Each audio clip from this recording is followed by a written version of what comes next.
잠시 앵무새 모드로 했던 말 또 해봅니다. 자, 제가 계속 강조하죠. JVM이라는 것은 유저 모드 어플리케이션 프로세스입니다. 그러니까 얘는 입출력을 수행하는, IO를 수행하는 주체가 되는 거고요. 그 다음에 이제 이 IO를 할 때 이 커널 모드로 진입해서 여기다 대고 라이트를 한단 말이에요. 근데 이 중간에 또 잔뜩 얘기할 게 있는데, 기본적으로 그 인터페이스가 또 파일이에요. 이건 또 뭔 소리냐 하실지 모르겠는데, 이 부분은 나중에 또 자세히 설명을 드립니다. 어찌됐거나 이제 파일이다 그러면 통상에는 이제 하드디스크 혹은 SSD 같은 여기에 이제 저장되는 정보 단위가 요게 이제 파일인 거죠. 어찌됐건, 자, IO의 주체가 되는 프로세스, 그리고 그 대상이 되어주는, 대상체가 되어주는 파일이 있죠. 여기에다 대고 할 수 있는 게 CRUD라고 설명을 할 때가 있고요. 아니면 이제 읽던지 쓰던지 실행하던지 이렇게 설명하기도 합니다. 그리고 이제 경우에 따라서는 뭐 기본적으로 이제 포맷이 있는 거고요. 이 포맷은 때에 따라 좀 다른 이름으로 불리기도 합니다. 어쨌든 이런 논리 규칙이 있는 거고 그에 따라 작동을 하죠. 자, 어찌되었건 이 IO의 주체가 되는 것은 JVM 프로세스인데, 자, 우리가 작성하고 있는 어떤 어플리케이션 코드가 있다라고 해봅시다. 그러면 절차적으로 봤을 때 순서가 있잖아요. 1번 뭐 한다, 뭐 파일을 오픈해라. 그 다음에 2번 성공했다면 거기에다 대고 hello라고 써라. 뭐 이럴 수 있잖아요. 여기 write하라고 이제 수도 코드를 대략 이렇게 쓰면, 그 다음 3번 여기에서 이제 IO가 끝날 때까지 웨이트를 할 거냐. 그 다음 4번 다 뭐 읽게 쓰게 끝났으면 이제 클로즈 닫아라. 이렇게 되는데, 보통 열고 닫는 것, 특히 이제 이 과정을 조금 추상화시켜서 눈에 안 보이게 하기도 하죠. 객체화 시켜가지고. 그건 예제 보면서 또 말씀을 드릴게요. 어쨌든 여기서 중요한 건 뭐냐면은 어떤 연산을 하고 뭐 그 다음에 이제 클로즈 하기 전 이 사이에 뭔가 뭐 다른 코드가 수행될 수도 있고, 그러면 일반적인 우리가 이제 코드의 흐름이다라고 하면은 이 흐름이라고 하는 것은 어때요? 그냥 쭉 이어져서 순차적인 흐름을 갖게 되죠. 그러면 단계별로 뭔가 성공하고 그 다음으로 넘어갈 때 이 흐름이라고 하는 게 만약에 이 지점에서 잠깐 멈췄다. 뭐 스레드가 서스펜드 됐든지 뭐 OS가 스케줄링을 해주지 않아서 지금 연산을 못하고 하든지, 그러면 흐름은 잠시 일시정지 되겠죠. 하지만 이어지겠죠. 자, 흐름이 그래서 다 끝나면 프로그램이 끝나는 구조로 되어 있어요. 근데 예를 들어서 여기 write 하는 걸 우리가 어떤 API 함수로 하나 되어 있다. 어떤 클래스의 메서드를 콜했다 이거예요. 그러면 이 콜한 게 이제 리턴해서 돌아올 때까지 우리 프로그램 코드의 흐름은 어때요? 멈추는 거죠. 그 코드가 내가 콜한 어떤 대상 API의 내부 코드가 수행돼서 완료돼서 리턴될 때까지는, 콜에서 리턴될 때까지는 요 구간을 그냥 웨이트하게 되는 건데, 이 웨이트 하면서 흐름이 일시정지된 상태를 뭐라고 그러냐면 그걸 블로킹이라고 그래요. 그러니까 사실은 그동안 여러분들이 해왔던 모든 코드의 기본 전제는 다 뭐였냐면 이제 블로킹이었죠. 블로킹을 하는 거죠. 근데 물론 이제 이런 문제가 생기다 보니까 야 이거 안 되겠는데, 이거 블로킹 되잖아. 아 그러면은 내가 지금 웨이트를 하면 안 돼. 왜냐면 나는 지금 GUI가 있는 혹은 뭐 어쨌든 유저 인터페이스가 있는 어플리케이션이고, 사용자는 이 UI 같은 멈췄다라고 생각하면 프로그램이 죽었다라고 느낄 거기 때문에 이 웨이트가 걸려 안 되겠구만. 야 스레드를 하나 생성해 가지고 네가 여기서 웨이트가 걸리든 뭐하든 네가 입출력을 해. 이렇게 할 수도 있어요. 멀티 스레드 환경에서 그럼 스레드가 유저 인터페이스 돌리는 스레드 따로, IO 할 수 있는 스레드 따로 두 개 돌려가지고 블로킹 IO를 하는 방법도 있죠. 근데 이제 이거보다 훨씬 진보된 개념이 뭐냐? 야, 어플리케이션 소프트웨어가 작동을 하는데 결과적으로 보면 누가 개입하냐면 운영체제가 개입을 한단 말이에요. OS가. 그럼 이 OS 레벨에서 얘의 어떤 서포트를 받을 수 있다면, 만약에 그래서 뭔가 좀 더 높은 성능 향상을 기대할 수만 있다면 어때요? 그 방법을 택하는 게 정답이죠. 그래서 나오는 게 뭐예요? 여기에 이제 이 앞에 none이 들어가는 거예요. 그럴 때. 블로킹 IO는 그동안 지금까지 우리가 해왔던 코드랑 똑같다. 그러니까 이렇게 보시면 돼요. 자, 코드를 잠깐 볼까? 자, 1번 뭐 파일을 생성한다. 파일을 뭐 생성하세요. 뭐 이런 거. 그 다음에 2번 여기에다 대고 뭐 hello라고 쓰세요. 그 다음 hello라는 걸 가져왔으면 3번 여기서 이제 월드라는 것이랑 문자를 합쳐가지고 4번 이걸 화면에다 출력을 한 다음에 그 다음 5번 뭐 파일을 닫는다거나 이런 흐름이 쭉 이어질 수도 있겠죠. 뭐 그냥 대략적으로다가. 그러면 이게 이제 어떻게 되는 거냐면은, 이런 흐름이 이어진다라고 하면은 운영체제 입장에서는 요런 것들이 이제 코드가 되는 거고, 예를 들면 여기에서 이제 요 파일에 대한 쓰기, 요 write라고 하는 게 만약에 이게 동기 모드로 작동을 한다 그러면 어떻게 되냐면 여기서 이제 버퍼드 IO를 하든 넘버퍼 IO를 하든 어쨌든 야 너 여기다 대고 어떤 파일이 여기 있어. 그러면 이 파일에다가 대고 여기다 대고 write를 하세요 라고 이렇게 요청을 하는데, 만약 그게 함수로 돼 있다, 그 write 같은 메서드를 콜했다 그러면 이 write 메서드를 콜하는 시점에서 얘가 리턴 돼서 넘어올 때까지 3번은 실행이 됩니까 안 됩니까? 이 3번 코드부터 4, 5번은 절대로 실행이 안 되고 여기에서 멈추는 거, 그게 블로킹 입출력이에요. 그러니까 디스크에다 대고 IO 리퀘스트가 그 어플리케이션이 운영체제한테 요청을 했는데, 물론 이제 JVM이 하겠죠. 우리는 이제 JVM에서 작동하는 자바 코드를 만드는 거고 작성하는 거고, 그러면 그 IO가 다 끝나서 리턴돼서 올 때까지 흐름은 여기서 멈추는 거죠. 이게 블로킹이에요. 근데 이제 중요한 거는 여기서 여러분이 정말 생각해야 되는 건 뭐냐면은, 그 뭐 어떤 파일이 대상이다라고 하면 이 대상체에 대한 실질적인 입출력의 주체가 누구라고 제가 얘기를 했냐면 프로세스입니다 라고 했어요. 근데 엄밀히 말해서 이것도 살짝 애매한 게 뭐냐면, 유저 모드 어플리케이션 프로세스는 직접 자기가 하드디스크에다 대고 다이렉트 IO를 할 수 있냐? 이건 안 됩니다. 범용 OS에서는 이런 경우가 없어요. 누가 합니까? 실제로 입출력은 운영체제 수준에서 입출력이 일어납니다. 그러니까 엄밀히 말해서 프로세스는 야 입출력을 내가 하겠어 라고 하는 것 자체가, 이런 것 자체가 야 입출력 해줘 라고 OS한테 명령하는 것과 같아요. 그러니까 진짜 하드웨어를 움직이는 주체는 누가 되는 거예요? 네, 운영체제가 됩니다. 운영체제가 돼요. 그래서 나온 개념이 이제 넘블러킹 개념이에요. 그러니까 뭐 입출력을 하는데 뭐 1번 한 다음에 뭐 2번 하고 뭐 3번 하고 그 다음 4번 하고 뭐 이렇게 뭐 쭉 가서 뭐 n번 거 뭐 하고 이럴 수 있잖아요.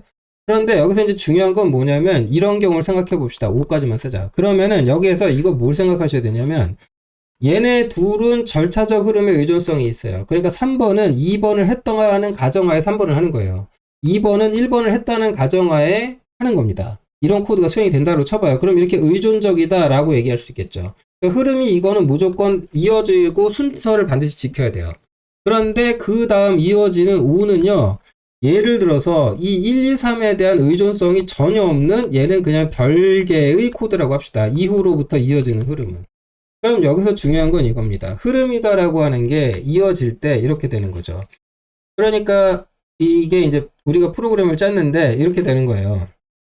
야 있잖아, 내가 hello라는 문자를 여기 하드디스크에 a.dat라고 하는 파일이 있어. 여기에다 대고 write를 할 거야 라고 생각을 해보자고요. 여기다 대고 write를 할 거다. 이렇게 하려고 지금 코드를 뭔가 작성을 한 거예요. 그래서 이 write라는 코드가 만약에 여기 있었다고 칩시다. write라는 걸.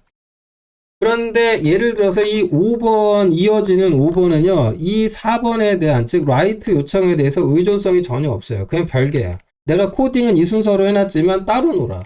논리적으로 관련이 없어. 그러니까 4번이 즉 write가 성공했든 실패했든 상관없이 5에서 그 이후 코드를 모두, 그러니까 별개로 둘 수 있는 얘네들을 내가 만약에 이제 그렇게 코드를 짰다 이거야. 그럼 여기서 중요한 건 이겁니다. 4번에서 헬로, 예를 들어서 만약에 헬로우라는 걸 write 하는데 뭐 10초가 걸린다고 칩시다. 좀 극단적으로 10초가 걸릴 일이라고 해봐요. 그런데 이 write라는 걸 실제로 수행하는 주체는 운영체제다라고 말씀을 드렸죠. 그러면 이제 넘블러킹 IO를 하면 뭐가 좋은 거냐면 이렇게 되는 거예요. 야, OS한테 1, 2, 3 코드를 딱 돌리고 내가 지금 write를 할 건데 넘블러킹 IO 모드로 네가 알아서 해줘. 그럼 운영체제한테 야 여기 헬로우라는 문자리 있어. 이거 write 해줘. write를 하는데 요거를 non-blocking 모드로 할 거야. 그러면 OS가 알았어. 헬로우라는 정보가 여기 저장돼 있구만. 이게 어느 객체 안에 있다라고 합시다. 뭐 스트링 객체일 수도 있고.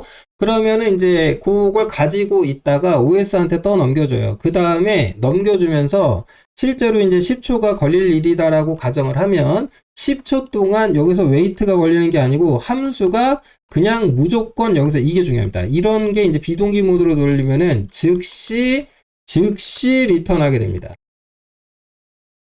즉시 리턴을 해버려요. 그러면 여기서 중요한 게 뭐냐면 내가 작성한 어플리케이션 입장에서는 그러면 이 쓰기라는 행위가 성공할 수도 있고 뭐 실패할 수도 있잖아요. 그쵸? 성공할 수도 있고 실패를 할 수가 있는데 그것과 상관없이 이 코드를 돌려버릴 수 있겠죠. 그러니까 거의 성공한다라는 전제를 두고 이제 코딩을 주로 하겠지만 그쵸? 아무튼 그냥 10초를 이거를 웨이트를 해요 안 해요? 이걸 웨이트를 안 하고 그냥 즉시 리턴을 하니까 5번 코드를 포함해서 그 이후 코드가 이제 실행이 될 수 있는 거예요. 이렇게 되면은 결국은 이제 OS가 알아서 언젠가는 라이트를 해주겠죠. 중요한 건 이제 그런 거죠. 넘블러킹 IO를 하게 되면은 항상 따지는 게 뭐냐면 시점이라고 하는 게 언제가 되지? 이게 언제가 되더라? 그건 나도 몰라요. 이걸 실제로 수행하는 주체가 OS니까 OS가 직접 장치를 움직여서 거기에다 대고 라이트 해줄 때까지 뭐 나는 알 수는 없는 거죠. 자, 어쨌든 이게 이제 객체화돼 가지고 OS한테 떠넘겨지면은 결과적으로 보면 뭐 프로그램 내에서는 JVM이 될 테니까 우리는 자바 어플리케이션 프로세스는 얘가 이 객체를 안 지워요. 가비지 컬렉터가. 그래서 IO가 끝날 때까지 어떤 입출력을 보장해 준다거나 이렇게 되는데 우리는 어때요? 자, 블로킹 IO를 할 때는 야, UI가 멈추면 안 되니까 스레드 하나를 만들까? 뭐 이렇게 해가지고 IO를 할까? 이런 얘기를 했었단 말이에요. 그쵸?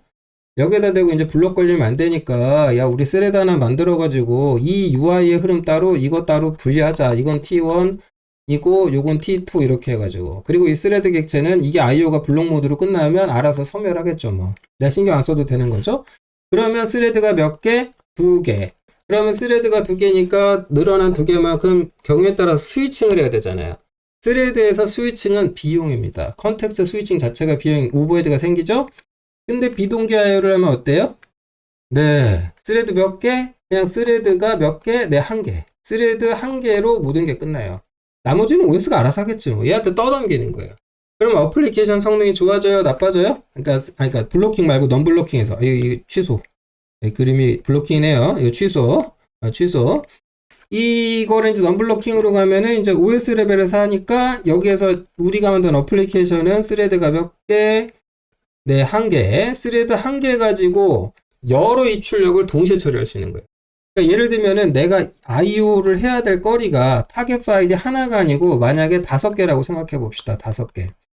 5개가 됐어요. 그러면은 만약에 이거를 멀티스레드 환경으로 간다 그러면 스레드를 5개를 생성한 다음에 그걸 갖고 처리를 해야 되잖아요. 근데 non-블로킹 처리를 하잖아요. 그럼 5개에 대한 IO를 요청하더라도 A.dat, B, C, D, 뭐 E, F.dat가 있어요. 그럼 각각에 대해 대고 야 라이트 해줘 라고 하는 리퀘스트만 딱 날린 다음에 코드가 반환해 버릴 수 있거든요. 실질적인 쓰기는 OS가 뭐 얘가 뭐 스레드를 돌리든 얘가 알아서 할 일이고. 이러면은 OS 레벨에서 서포트를 받기 때문에 성능이 굉장히 좋아집니다. 그래서 소위 고성능을 얘기할 때는 기본적으로 늘 딸려오는 말이 이 non-블로킹 개념입니다. 그러니까 어플리케이션 프로세스를 네가 개발하는 건 좋은데 이걸 블로킹 시키는 IO 그리고 그것이 멈추면 안 되니까 흐름을 분리하기 위해서 스레드를 여러 개 늘려갖고 오버헤드를 늘리는 것보다는 non-블로킹 기법을 쓰는 게 굉장히 좋다. 다만 이제 어려운 것이 이런 시점을 인지하는 부분. 그러니까 성공이 실패할 가능성도 또 고려해야 되잖아요. 이런 처리들이 로직이 좀 복잡해져요. 왜냐하면 내가 작성한 코드의 흐름에 이게 시점이 언제인지 특정하기가 어렵거든요. 네, 이런 부분들 때문에 non-블로킹 IO가 OS 서포트 받으니까 좋기는 한데 이게 흐름이 내 눈에 안 보여. 그리고 그런 부분들을 감안한 코드를 작성해야 되다 보니까 이론적으로 내가 그걸 모르고 있으면은 이게 이제 에러나 오류가 이런 오류 상황이 발생했을 때 대응하기도 좀 어려운 부분이 있고 코드의 흐름이 직관적으로 드러나지 않는다는 단점이 있어요. 근데 단점이라고 하기는 좀 애매한 게 그 정도는 다 할 줄 알아야 이제 좀 실력 있는 엔지니어라고 개발자라고 인정을 받을 거기 때문에 여러분들이 이런 사실은 좀 알고 계셔야 된다. 자, 이론 정리 해봤습니다. 버퍼드 IO, 뭐 넘버퍼드 개념 설명했고요. 블로킹, non-블로킹 얘기했는데 성능은 그래서 non-블로킹이 생각보다 굉장히 좋아요. 네, 스레드 하나로 이제 다 끝나니까. 그래서 non-블로킹 IO로 가게 되면은 스레드를 여러 개 안 만들어요. 하나 갖고 다 끝내요. 그러다 보니까 스위칭 오버헤드 없고 성능 효율이 더 좋아지는 거죠. 스레드 개수를 줄일 수만 있다면 줄여주는 게 좋겠죠. 그런 점들 생각하셨으면 좋겠다. 자, 이해가 안 간다고 하시면 여러분들이 이 영상 다시 한번 보셨으면 좋겠습니다. 어쨌든 조금 이해가 덜 가더라도 그냥 개념적으로 머리에 좀 간단히만 정리를 해두시면은 나중에 이게 이제 어디로 이어지냐면 요 얘기를 할 때 사실은 입출력이다라고 하는 것에서 지금은 우리가 이제 파일에 대한, 그러니까 하드디스크 같은 2차 메모리 여기에 대한 이거에 대한 입출력만 얘기하잖아요. 근데 입출력이라는 걸 논할 때는요, 무엇도 포함되냐면 얘도 들어가요. 네트워크요. 그래서 여러분이 서버 같은 걸 개발한다 그러면은 항상 딸려오는 말이 뭐냐면 얘는 서버는 하는 일이 많으니까 고성능, 뭐 고효율 어쩌고 이런 거 논하게 됩니다. 그러니까 이런 거 개발하려고 그러면은 넘블러킹을 모르고는 도저히 이건 뭐 설명이 안 돼요. 그러니까 이런 점들 반드시 기억하셔가지고 잘 생각하시기를 바란다라는 의견 드리면서 설명은 여기까지 하고 다음 주제로 넘어가 보도록 하겠습니다.